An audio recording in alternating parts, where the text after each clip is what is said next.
बर्फी की टुकड़े सा चंदा देखो आधा है ধীরে ধীরে চখনা জরা। প্রীতমের সুরে অরিজিৎ সিং এর গলায় মন ছুঁয়ে যাওয়া এই গানটি যে মুভির, তার অধিকাংশের শুটিংই হয়েছিল দার্জিলিং এবং তার আশেপাশের অঞ্চলে। সেই রকমই একটি গ্রামে আজকে আপনাদের আমি নিয়ে যাব। তার আগে বিহাইন্ড দ্য সিনে আপনারাই দেখুন অবস্থাটা, মাপ করবেন দুরবস্থাটা। আরেকবার বল। এই জায়গাটা কিন্তু খুবই সুন্দর, মানে দেখা যাক। আমরা তোকে বুট টুট পরে আসিনি।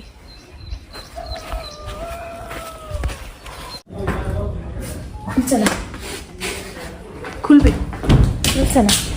এবার দার্জিলিংয়ে যে ছোট্ট অফবিট গ্রামটিতে আমরা চলেছি, তার দূরত্ব লেপচা জগৎ থেকে মাত্র 2 থেকে 3 কিলোমিটার।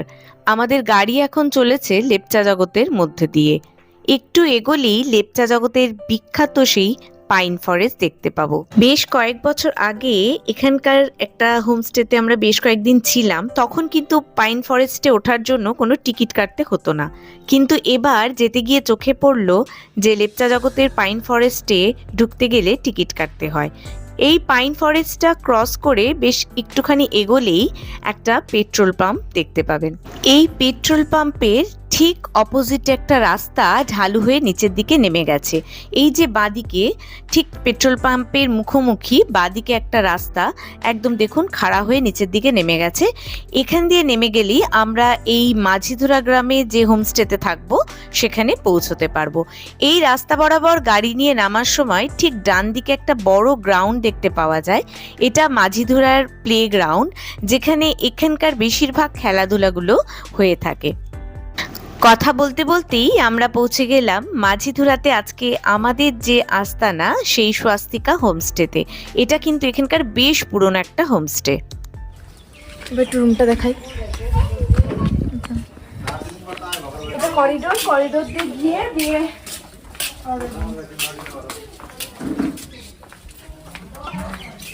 এটা সিটিং এরিয়া মতো রয়েছে। এখানে একটা রুম, রাস্তার ভিউতে দেখা যাচ্ছে। এটা হচ্ছে একটা রুম, দুটো ডাবল বেড দেওয়া আছে। এখানে ব্ল্যাঙ্কেট রয়েছে, আর এখানে টি টেবিল রয়েছে দুটো। বিছানার পাশে আয়না রয়েছে। ওটা কিন্তু 3টে ঘর রয়েছে।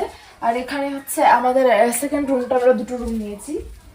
এটা হচ্ছে, এখানেও দুটো ডাবল বেড রয়েছে। এইখানে বড় জানলা রয়েছে, কারণ শুধু রাস্তার ভিউটা দেখা যায়। আর এখানে হচ্ছে টি টেবিল রয়েছে। এটা হচ্ছে বাথরুম, আয়না রয়েছে, আর এখানে বাথরুম রয়েছে। বাথরুমটা বেশ বড় রয়েছে, সুন্দর রয়েছে।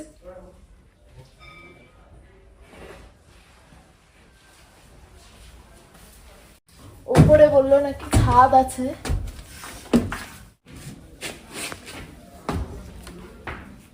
দরজাটা খুললে কিন্তু একটা ছোট্ট ব্যালকনি মতো রয়েছে।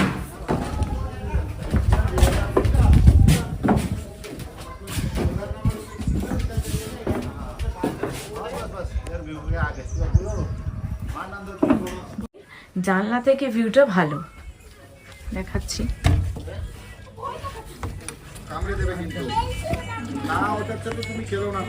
আজকে খুবই ক্লাউডি ওয়েদার।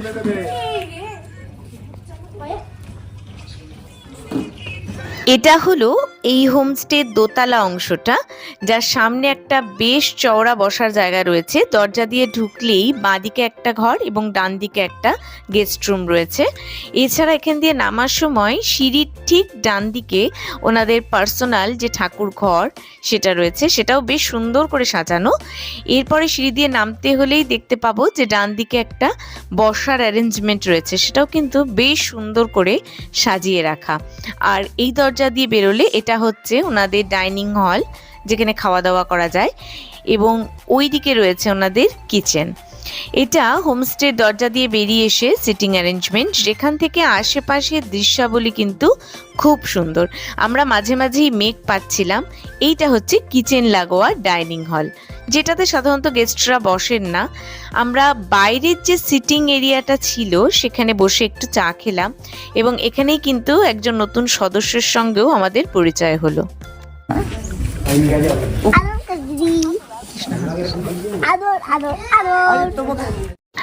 আমরা যখন এই গ্রামের কাছে অবস্থিত পাইন ফরেস্ট দেখব বলে গ্রামের রাস্তা দিয়ে হেঁটে চলেছি, হঠাৎ একটা অপ্রত্যাশিত ঘটনার সম্মুখীন হলাম। দেখলাম একটা বাড়ি থেকে বেশ চিৎকার চেঁচামেচি ভেসে আসছে।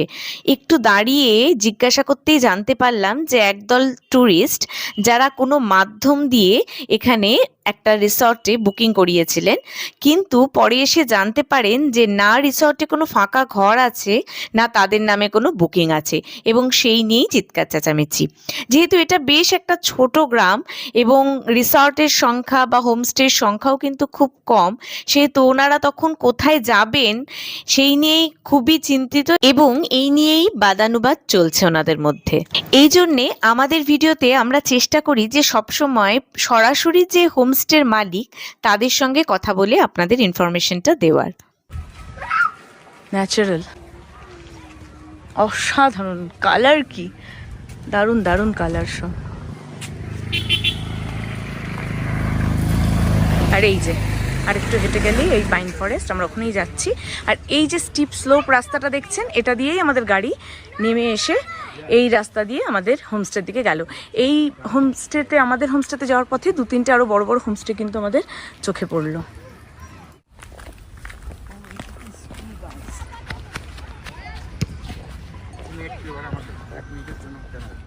মাঝিতোরার হোটেল থেকে ব্রেকফাস্ট করে একটু চা টা খেয়ে আমরা এবার একটু হেঁটে হেঁটে 5 মিনিটের পথে আমরা চলে এসেছি পাইন ফরেস্ট। এখানে একটু ফটো তুললাম, একটু যাই, এখান দিয়ে নেমেই পাইন ফরেস্টটা ঘুরে দেখবো। কিন্তু জোক অনেকটাই আছে এখানে, বললো যা, ওরা সবাই বুট পরেছিল লোকালরা।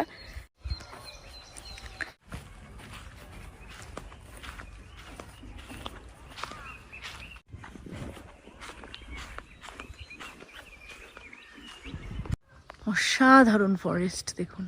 হোমস্টের গেট, এটা হচ্ছে রঞ্জু হোমস্টে, এটাও বেশ ভালো এবং বড়। भैया आप लोगों का होम स्टे है? हाँ जी, ये कितना रूम है आप लोगों को? हमारा 5 रूम, 5 रूम है। एक कटेज, 4 रूम, एक कटेज। রঞ্জু হোমস্টের কটেজ এটা। এখান থেকে সম্পূর্ণ ভিউটাও পাবেন। আর ওই যে बाहर से भी ওটা আমাদের স্বস্তিক হোমস্টে। ये कटेज है, बाहर से भी देखो, ये हो जाएगा।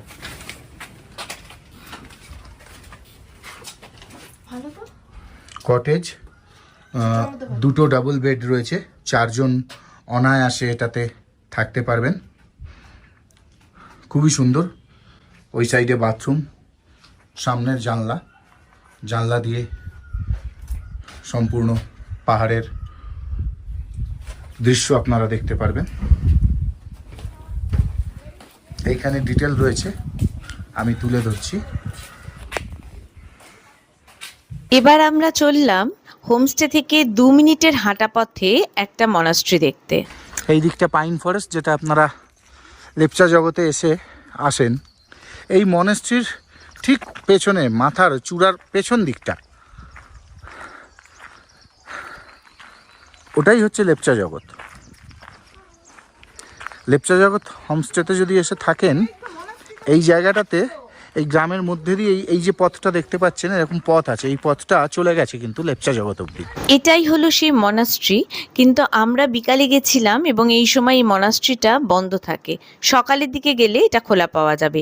এছাড়াও এখানে একটা জাপানিজ টেম্পল আছে, যেটা হোমস্টে থেকে বেশ কিছুটা নিচে নামতে হবে দেখতে হলে, আর ওই টেম্পলটা বন্ধ থাকে, সেজন্য আমরা আর নামিনি। মনাস্ট্রি থেকে ফেরার সময় আমাদের চোখে পড়লো একটা বাড়ি, দেখে মনে হলো এটা হোমস্টে হতে পারে এবং এখানে কনস্ট্রাকশনও হচ্ছে। সেই জন্যে গুটি গুটি পায়ে এগিয়ে গেলাম এখান থেকে খোঁজ নেওয়ার জন্য।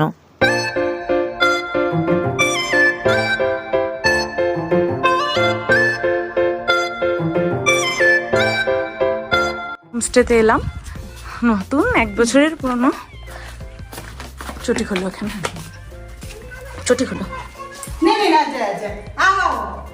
এটা হচ্ছে ডাইনিং এরিয়া এই হোমস্টে। ইনি এনারা। অ্যাকোমোডেশন কিরকম একটু বলে দিন তাহলে। This is our kitchen. This homestay is called Chanan Farmstay. This is owned by Sammy Devguru and myself, his wife. And now recently we have 3 rooms and we have capacity of 10 people. आपको room सब double bedded है। ये अब हमारा dining hall है। ये दिखा हमारा जो कॉन्सेप्ट है, हम ओपन किचन इसलिए रखा ताकि गेस्ट लोगों के साथ जो एक कनेक्शन होता है वो कनेक्शन हम लोग करना चाहते हैं, क्योंकि जो भी गेस्ट लोग आते हैं मतलब रूम में ही हो जाते हैं और हम लोगों के साथ एक कनेक्शन नहीं होता है, तो इसलिए वो लोग यहाँ बैठते हैं और हम लोग खाना पकाते पकाते उसके साथ गेस्ट लोगों के साथ एक रिश्ता जैसा बन जाता है। तो रूम है, टोटल रूम है टोटल रूम है 3 रूम्स, 3 rooms, double bed। ये रूम में 4 लोग अकोमोडेट हो जाता है and there is the washroom.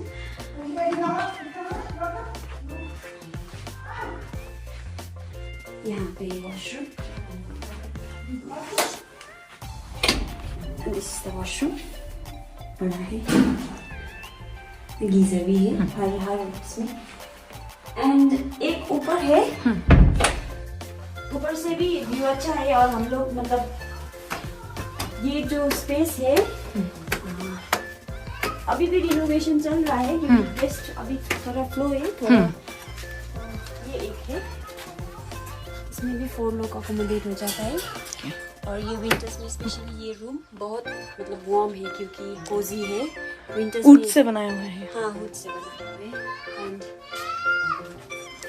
यहाँ से व्यू अच्छा है। व्यू अच्छा है, पूरा सा वॉशरूम इधर है।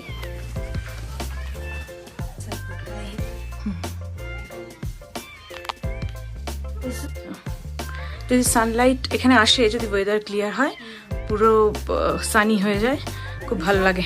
আর একটা তৈরি হচ্ছে এখানে। And this one is like just a sitting area। हम लोग वहाँ पे just sitting area जैसे चाय वाय पीने के लिए थोड़ा এটা बन रहा है। बन रहा है और ये योगा बुक्स अगर आपको पढ़ना चाहता है तो দিয়ে बैठ के कर सकते हैं এখান থেকে। এটা ওনারা একটা সিটিং অ্যারেঞ্জমেন্ট করছেন, এখনো আন্ডার কনস্ট্রাকশন। हम लोगों का इधर भी बनेगा इन द फ्यूचर, ये बारबेक्यू कर सकते हैं और इन द फ्यूचर हम लोग यहाँ भी रूम बढ़ाएंगे। सामने ही मनुष्य दिखाई दे रहा है। और अगर धूप नहीं है मतलब वेदर क्लियर है तो आपको बागडोगरा, कालिम्पोङ, खरसाङ, अन्तुडाँडा, नेपाल सब दिखता है यहाँ। यहाँ से सब दिखाई देता है। এখন তো ক্লাউড আছে, দেখা যাচ্ছে না, কিন্তু সব দেখা যায় এখান থেকে, কার্শিয়াং, বাগডোগরা সব। रात को 8 बजे के बाद मतलब नॉर्मली वेरी क्वाइट प्लेस। अगर आपको वर्क फ्रॉम होम करना है या आपको कोई मतलब आपको अगर पीसफुल एनवायरनमेंट चाहिए तो this is the right place, क्योंकि यहाँ पे हम लोग को ज़्यादा कैपेसिटी नहीं है। मैक्स टू मैक्स हम 10 रखते हैं, वो भी मतलब कभी कभी होता है। तो अगर आप थोड़ा पीसफुल मोमेंट चाहिए तो यहाँ पे बहुत और कार अवेलेबल है इधर से। हाँ, कार पार्किंग वहाँ पे है। कार पार्किंग है और अगर टूरिस्ट को कार चाहिए हाँ वो सब मिलेगा, वो मिलेगा। और यहाँ से actually- सिलीगुड़ी कार मिल हाँ, जाएगा। तो एक्चुअली मेरा जो हस्बैंड है, आप अगर आपको मतलब कोई आइटिनरी, कोई पैकेज वगैरह के लिए आप कंसल्ट करना चाहते हो तो भी वो सब बना देगा, क्योंकि हमारा जो यहाँ पे होम स्टे हमारा तगदा, तिनचुले, लामहट्टा सब में हमारा होम स्टे का कनेक्शन है, मतलब कोलैबोरेट करके। तो वो है। আচ্ছা, থ্যাংক ইউ। সন্ধে নামতেই আলোকসজ্জায় সজ্জিত হয়ে উঠল আমাদের হোমস্টে। বারবিকিউয়ের সঙ্গে সঙ্গে এই হোমস্টের মালিকদের সুন্দর সঙ্গীত পরিবেশনায় সন্ধেটা জমে উঠল।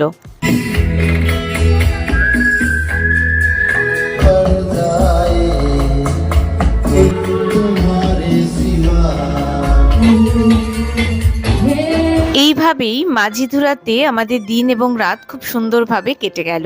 মাঝিধুরাতে গেলে আপনারা নেপালের কান্যাম এবং শ্রীঅন্তুতে অবশ্যই যাবেন এবং সেখানে থেকে এই জায়গাগুলোকেও একেবারে কভার করে আসতে পারেন। মাঝিধুরাতে আপনারা কিভাবে যাবেন এবং এখানে থেকে আপনারা আশেপাশের কোন জায়গাগুলো ঘুরতে পারেন সাইট সিইং হিসাবে, সেটা আমি ডিটেলসে দিয়ে দিলাম। আপনারা এনজিপি থেকে চলে আসতে পারেন দার্জিলিং মোড়ে 35 থেকে 40 টাকা ভাড়া দিয়ে। দার্জিলিং মোড় থেকে সুখিয়া পোখরি শেয়ার গাড়ি পেয়ে যাবেন, যা 280 থেকে 300 টাকায় আপনাকে পৌঁছে দেবে সুখিয়া পোখরি অবধি। সেখান থেকে হোমস্টের গাড়ি আপনাকে হোমস্টে অবধি নিয়ে যাবে। এছাড়া রিজার্ভ কার পেয়ে যাবেন, যা 3,500 থেকে 4,000 টাকায় আপনাকে ডেস্টিনেশনে পৌঁছে দিতে পারে। শিলিগুড়ি থেকে রিজার্ভ কারে আপনারা 2-3টে রাস্তা ধরে মাঝিধুরা যেতে পারেন। প্রথমত শিলিগুড়ি থেকে মিরিকের যে রাস্তাটা সেটা ধরে সুখিয়া পুখরি হয়ে মাঝিধুরা যাবেন, অথবা শিলিগুড়ি থেকে কার্শিয়াং, সোনাদা, ঘুম, লেপচা জগৎ হয়ে মাঝিধুরা যেতে পারেন। সুখিয়া পুখরি থেকে আমরা যেই স্বস্তিকা হোমস্টেতে ছিলাম তার দূরত্ব মোটামুটি 1.5 থেকে 2 কিলোমিটার পর্যন্ত। এবার বলি কি কি দেখবেন।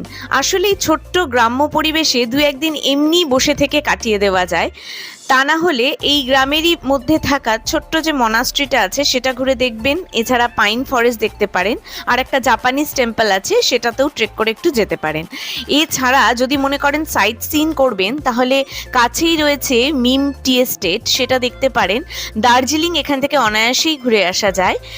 তাছাড়া নেপালের কন্যাম, শ্রীয়ন্তু, পশুপতি মার্কেট এগুলো কিন্তু এখান থেকে অনায়াসেই ঘুরে আসতে পারেন। সঙ্গে আধার বা ভোটার কার্ড এগুলো কিন্তু রাখবেন। এছাড়াও দেখে নিতে পারেন জোর পুখরি, সুখিয়া পুখরি, সীমানা ভিউ পয়েন্ট, লেপচা জগৎ, এগুলো আপনারা অবশ্যই ঘুরে নিতে পারবেন। আমরা এখন সদ্য 10:30 বাজে, এখন আমরা বেরোলাম হচ্ছে মাঝিধুরা থেকে। আমরা এখন যাচ্ছি মিরিকের পথে। মিরিকে থাকবো না, মিরিকের সাইট সিনগুলো করে আমরা আবার শিলিগুড়িতে ব্যাক করব। সেদিন ফিরে আসার সময় আমরা যে যে জায়গাগুলো সাইট সিন করেছিলাম সেই ভিডিও আমার চ্যানেলে আছে, সেই ভিডিওর লিংক আমি এই ভিডিওর এন্ড স্ক্রিনে দিয়ে